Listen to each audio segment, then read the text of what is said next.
పశ్చిమ గోదావరి జిల్లా నర్సాపురంలో రాజ్యాంగ ఆమోద దినోత్సవాన్ని మాల మహానాడు దళిత సంఘాల ఆధ్వర్యంలో ఘనంగా నిర్వహించారు. సెంటర్లోని డాక్టర్ బాబాసాహెబ్ అంబేద్కర్ విగ్రహానికి సంఘం నాయకులు పూలమాలలు వేసి నివాళులర్పించారు. అనంతరం సంఘం జిల్లా నాయకులు జాన్ కెనడీ మాట్లాడుతూ వచ్చే ఏడాది నుంచి జిల్లాలోని ప్రతి ప్రాంతంలో రాజ్యాంగ ఆమోద దినోత్సవం ఘనంగా నిర్వహించి ప్రజలకు రాజ్యాంగంపై మరింత అవగాహన కల్పిస్తామని అన్నారు. రాజ్యాంగంలోని కొన్ని అంశాలను కొంతమంది పాలకులు తమకు అనుకూలంగా మార్చుకొని సమాజంలో ప్రజల మధ్య చిచ్చు పెట్టేందుకు ప్రయత్నిస్తున్నారని కెనడీ ఆవేదన వ్యక్తం చేశారు.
ముందుగా రాజ్యాంగ దినోత్సవం సందర్భంగా నరసాపురం నియోజకవర్గంలో ఉన్న దళిత నాయకులకు, అంబేద్కర్ అభిమానులకు అందరికీ కూడా పేరు పేరున జైభీములు తెలియజేస్తున్నాను.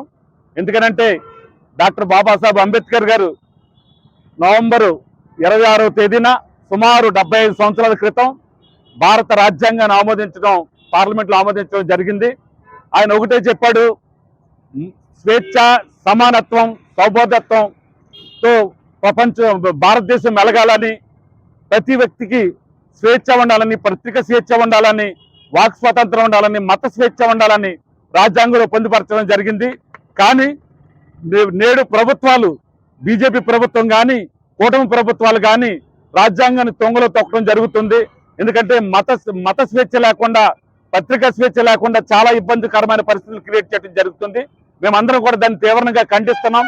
అదేవిధంగా మన రాష్ట్రంలో చూసుకుంటే, మన రాష్ట్రంలో కాదు దేశంలో చూసుకుంటే ఈ వర్గీకరణని ఒక మహమ్మారిని తీసుకొచ్చి మాకు గొడవలు పెట్టి, మా మాదిగ సోదరులకు మాకు గొడవలు పెట్టి, ఎందుకంటే ఏదో రకంగా ఈ రిజర్వేషన్లు ఎత్తేయాలనే ఉద్దేశంతో ఈ ప్రయత్నాన్ని చేస్తున్నారు.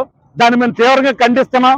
రాబోయే రోజుల్లో డిసెంబర్ 6వ తారీఖు నుంచి కూడా మొత్తం దేశమంతా కూడా ఈ ఉద్యమాన్ని ఉధృతం చేయడానికి ప్రతి పల్లెకు తీసుకెళ్ళడానికి మేము ప్రయత్నిస్తాం. అదేవిధంగా వచ్చే సంవత్సరం ప్రతి గ్రామంలో కూడా ఈ నవంబర్ 26వ తారీఖున రాజ్యాంగ దినోత్సవం జరిపించే విధంగా ప్రతి అంబేద్కర్ సెంటర్లోనూ, ప్రతి అంబేద్కర్ స్టాట్యూ దగ్గర కూడా, ప్రతి గ్రామంలో కూడా అందరినీ మోటివేట్ చేసి అందరికీ కూడా చెప్పి రాజ్యాంగం యొక్క ఫలాలు మనం అందరం అందుకోవాలి. ఎందుకంటే రాజ్యాంగం లేకపోతే ఈ రోజున పార్లమెంటు నుంచి పంచాయతీ ఆఫీస్ వరకు పరిపాలిస్తున్నారంటే కేవలం డాక్టర్ బాబాసాహెబ్ అంబేద్కర్ ఇచ్చిన రాజ్యాంగం వల్లని మేము తెలియజేస్తూ మీ అందరికీ కూడా మరొక్కసారి రాజ్యాంగ దినోత్సవం శుభాకాంక్షలు తెలియజేస్తున్నాను.